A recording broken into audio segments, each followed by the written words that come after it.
Ибн Масуд риваят кылган хадисте Ибн Масуд айтат: Аллах жаман достон өткөн жаман махлук жараткан эмес дейт. Бүгүн биздин кээ бир туугандарды, кээ бир карындаштарды бузган нерсе бул чөйрө. Подружкасы, досу, шериги. Аллах Таала жаман достон өткөн жаман махлук жараткан эмес дейт. Анткени биз билебиз, эң жаман махлук бул бизди азгырган, бизди алдаган, алаксыткан шайтан. Ал бизди тозокко жетелейт. Бирок аузу биллахи минаш шайтанир ражим десек, шайтандан кутулабыз. Шайтан качат, бизге жолобой калат. А жаман дос аузу биллахи минаш шайтанир ражимди миллион жыл айтсаң дагы кетпейт. Досум барып келели, жүрө бер. Мына мен төлөйм, менде акча бар, мага шерик бол. Ушундайда таштап кетесиңби деп, жаман дос не кылбайт экен? Ажырабай коет. Муну биздин элибизде дагы акыл сөз бар. Шеригиң ала карга болсо, жемишиң бирдеме деген. Анткени мына ошо не ала карга дайым жаман жакка жетеле барат, жаман жактан азыктанат. Көпчүлүк туугандарыбыз, эжелерибиз ар кимге шылтоологонго көнүп калганбыз. Элдин баары эле жүрөт го. Мен эле көрүп калдыңарбы? Же мен элде эмесмин, мен бир жолук салынса, мен бир узун кийинсем, кайра чечинбеймин деп өзүн баатыр көрсөткөндөр бар. Эгер кыйын болсоң, анда кийин. Кээ бирөөлөр убактысы келгенде кийинебиз, убактысы келгенде намаз окуйбуз. Кудайым буйрса бизге мас калды дейт. Аз калган эмес, эчак убактысы болгон. Сага эчак эле өтүп кеткен. Мына ошол ар нерсени шылтоолоп, дагы деле кыска кийинип башка кылган, Кудай сактасын, бүгүн биздин коомчулукта көчөдөгү кээ бир кыздарды көрүп коркосун. Ушунчалык кыска кийингенден, ачык кийингенден, көкүрөгүн көрсөткөндөн. Ибн Аббас айтат: Ала урика имраатан мин ахлил жанна. Мен сага бейиштик аялды көрсөтөйүнбү дейт. Култу бала. Ооба, көрсөт дедим дейт.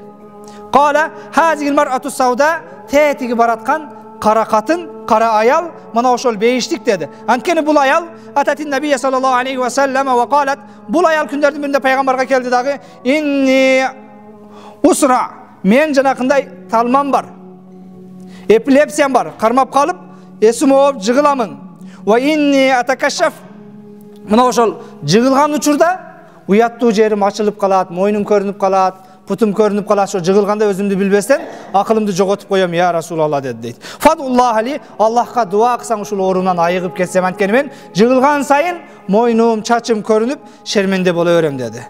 Пайгамбар саллаллаху алейхи ва саллям: иншити сабарти валакил жанна. Эгер кааласаң сабыр кыл, сага бейиш. Эгер кааласаң дуа кылам, Аллах шифа берет деди. Жанакы аял: асбиру я Расулалла. Сабыр кылам, шифа керек эмес. Макул, ошо эпилепсиямдан айыкпасам айыкпайын. Бирок бирок мен жыгылганда менин арызданганым оору эмес. Менин жалуум оору эмес. Ооруум оору бойдон кала берсин. Бирок Аллахка дуа кылсаң, мына ошол ооруум келип жыгылганда уяттуу жерим ачылбаса дейт. Акылын жоготкондо, эсин жоготкондо дагы уяттуу жерим ачылып калбаса деп, ошонусунан кыжалат болгон бут биздин ыймандуу сахаби аялдарыбыз. Пайгамбар саллаллаху алейхи ва саллям дуа кыл дейт. Андан кийин да эси ооп жыгылат эле дейт. Бирок бир да уяттуу жери, чачы, көкүрөгү башкасы көрүнбөйт эле дейт. Бүгүн акыл эстүүлөр башкалар, кантип булар ооруп калсам дагы ачылып калбайын, ооруп жыгылганда акылым жоготсом дагы чечинип калбайын деп корко турган болсо, ал эми бүгүнкү биздикилер акыл эсинин бардыгын кантип чечингенге жумшайт. Кайсыл салонго барсам көбүрөөк ачат, кайсыл салонго барсам көбүрөөк көргөзүп коет, кайсыл салонго барсам эркектердин баары мени көбүрөөк карайт деп, кайрадан булар жабынуудун аргасын издеп пайгамбарга арызданып барса, биздикилер салонго ачылуунун, көргөзүүнүн аргасын издеп, мына ошол акчасын кетирип, башкасын кетирип, өзүн реклама кылгысы келгендер бар. Кудай сактасын. Бүгүнкү биздин коомчулуктагы жеке эле мен эмес көчөдө жүргөн, мына баардыгыңыздар көчөдөн сырттан келдиңиздер. Чындыгында биздин мектеп окуучуларынын формасы болсун, кечегине бүтүрүү кечедеги кыздарыбыздын формасы болсун, мектепти бүтүп атам дегени бар, университетти бүтүп атам дегени бар. Же болбосо мына ошол биздин келин кыздардын, кээде балдарыбыз келин алтат, кыздарыбыз турмушка чыгып атат. Жана той кечесинде фатасы дейбиз, закысындагы көйнөктөрү башкасы, белин көргөзүп башка кылып. Мунун баардыгы акылга сыйбайт. Кээде коркосун, кээде мына ошол бар жокко жеткен акылым мына ошолордун ошентип кийингенине жетпейт.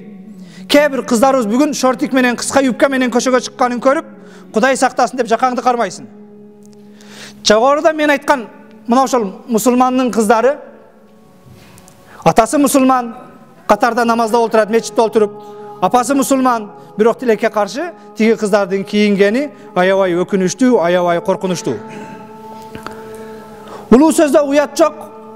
Мына ошол кээ бир кыздарыбыздын бүгүн кыска юбка менен, шортик менен, көкүрөгүн көргөзүп башка кылып, чачын кызылга, сарыга боеп жүргөнүн көрүп, кээ бир ыймандуу аялдар түндө күйөөсү менен төшөктө да антип кийинбейт.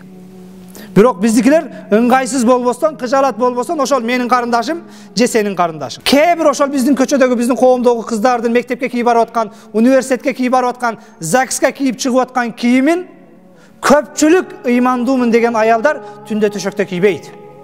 Тилекке каршы мына ошондон коркпостон, ойлонбостон. Мен эркек башым менен кээде спортивный башка кийингенде көзүмө очко тагып ала турган болдум. Азырчы дамыламын, спортивкачан жүрөт, футболкачан жүрөт, чыпташкан футболка кийип аптыр дебесин деп.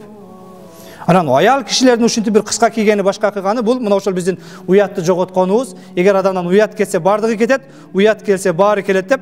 Мына ошол дүйнөдөгү эң кыска хутбаны, баянды, хутба, баян деп мага окшоп жарым саат, 1 саат лекция окуган адам да айтат. Дүйнөдөгү эң кыска хутбаны тунистик Мухаммад Фадыл деген алым айткан экен. Ал киши мага окшоп 1 саат лекция окубастан хутбага чыгып жума намазга чыкканда, биздин устаздар дагы бардыгы жума намаздан алдын 1 саат сүйлөйт. Даватчыларыбыз шам намазда башкада шам баян айтып 20 мүнөт, жарым саат сүйлөйт. Бирок ал тунистик Мухаммад Фадыл хутбага чыкканда, мына ошол мечит элине кайрылып туруп, бир ооз сөз менен жыйынтыктаган дейт. Эң кыска хутбаны ушул киши айткан экен. Ал кишинин айткан эң кыска хутбасы: аялдарыңар жылаңаш жүргөндө ибадатыңардын берекеси болбойт дептир. Ушул сөздү айтып хутбаны жыйыштырган дейт. Чыккан, урматтуу жамаат, жумада турасыңар, айт намазда турасыңар, мечитте отуруп турасыңар. Менин айтарым, туру жүр, түз жүр, башка эмес. Аялдарың, кыздарың жылаңач болсо, ибадатыңдын берекеси жок деп токтотту дейт. Аялдарың жылаңач болсо, ибадатыңдын берекеси жок деген сөздүн мааниси: аялың жылаңач болсо, намазың бекер. Кызың жылаңач болсо, орозоң бекер. Керилиң жылаңач болсо, жоолугу жок болсо, шымчан болсо, жана мен айткан шортикчен болсо, бүгүнкүдөй жума намазга келип, катар толтурганың бекер деген сөз. Кудай сактасын. Эң кыска хутбаны айтыптыр. Ал кыска хутбасы: таксырым, даватка чыкканыңды, намаз окуганың, мешитке каттаганыңды, допу кийгениң, салла кийгениң токтот дагы, кызыңдын формасына көңүл бур. Түнү менен уктабай окуган тахажжутуңдун берекеси жок эгер кызың жылаңач болсо дептир. Эгер келиниң жылаңач боло турган болсо дептир.